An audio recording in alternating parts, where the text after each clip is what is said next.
Vic Carucci here with some Take Two thoughts on the Bills' 2024 season opener against the Arizona Cardinals. And of course, change has been the theme of the Buffalo Bills' 2024 offseason. And now as we enter the season, it's still a big topic. And that to me leads to a lot of the questions that we're going to be seeking answers for as this season rolls on. We'll get some of those answers, I think, against the Cardinals. And let's start in the obvious place, wide receiver, where there has been such an upheaval.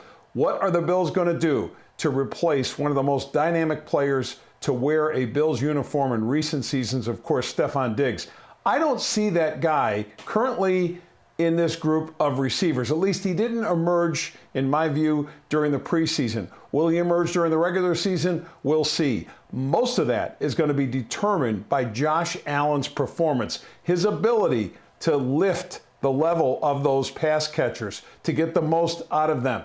They still have to gain trust, and we're going to find out right away how much trust Allen has in his targets, who he's going to single out the most in those critical situations, the third down, the money types of plays, who he goes after, who he throws those 50-50 passes to, who he throws open, and then how those receivers adjust to Allen's improvisation, which we know is basically the essential part of the Bills' passing game. The other area is the offensive line. Big questions there. Two changes with a new center in Connor McGovern. Of course, he played left guard last year, but it's a huge move with him at center. And then to see David Edwards fill in for McGovern at left guard, that to me is where you're going to see the Cardinals defensively put the Bills in the crosshairs.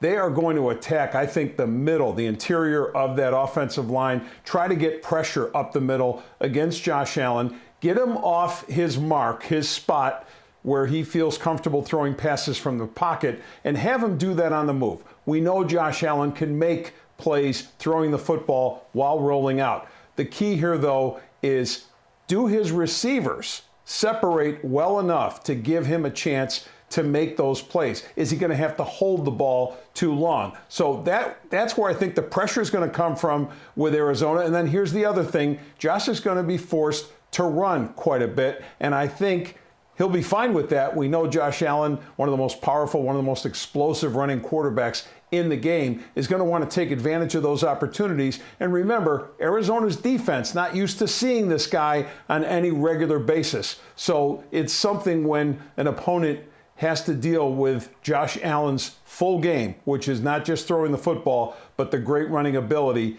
that he has. I suspect Joe Brady, as offensive coordinator, he's not going to try to force things in terms of trying to get big plays in the passing game.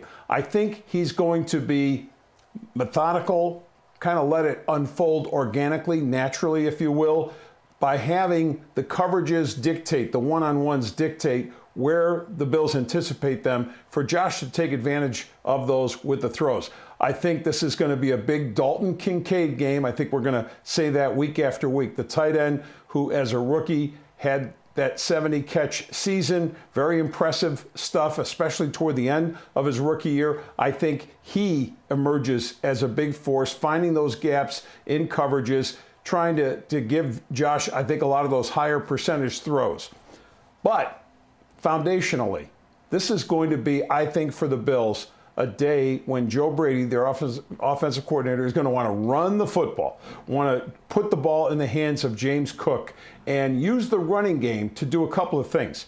Gain confidence for this offensive line that is going through some changes, right? The easiest way to do that is to run the football and let yourself impose your will, your power on the opponent. And then two, help minimize that pressure that's on Josh Allen. We know big question marks defensively, especially at the safety position. And man, are the Bills going to get a test, I think, against this offense, because you have a Cardinals team that does something very similar to what we saw the Kansas City Chiefs do against the Bills last January in that divisional round playoff loss Buffalo had at Highmark Stadium. They came out with a lot of sets that were 2 and 3 tight ends. In other words, a power-oriented set that gave them the chance to have extra blockers in the running game and, of course, some extra receiving tight ends. and especially a guy named Trey McBride, 81 catches. He is probably the most dangerous receiver, easily the most dangerous receiver the Cardinals had last year. But that's not saying a lot because they didn't have a lot in their receiving core. But he and the other tight end's going to be involved, I think, in a lot of blocking. And then you look at their running game, and it is, I think, going to be one that the Bills will have their hands full with. James Conner is a running back with power. He's got patience. He lets his blocks develop. And that, to me, is a tough thing for defenses to handle because he'll wait for his holes but still stay alive, so to speak, after getting the ball and then explode through. So that's something the Bills have to be disciplined about. Kyler Murray, their quarterback, as good a running quarterback as you'll find, along, of course, with Josh Allen. These are the two, maybe the best runners at that position. But Murray, a different physical specimen, much smaller, quicker, elusive, has all those things going for him. That's one challenge for the Bills defense. And then the other is this. Now, Murray, for the last couple of years, has seen a steady decline in the ability to attack deep, throw the deep ball.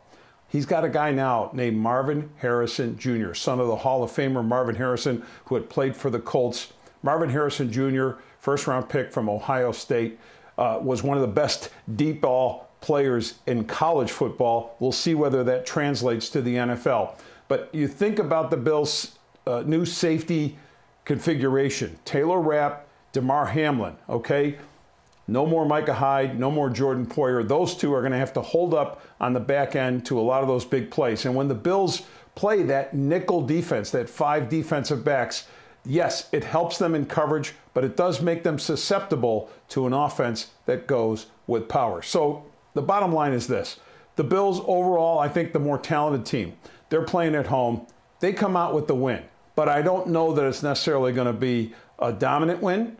And I think it'll be sloppy. Early in the year, you see a lot of sloppiness from teams. The early regular season games basically being an extension of the preseason or training camp because teams don't get to do a lot in preparation. Minimal contact in those games, minimal starters playing in the preseason. So on both ends, I think you'll see penalties. You'll see the sloppiness that makes everybody crazy. But at the end of the day, I think the Bills do come out with a win.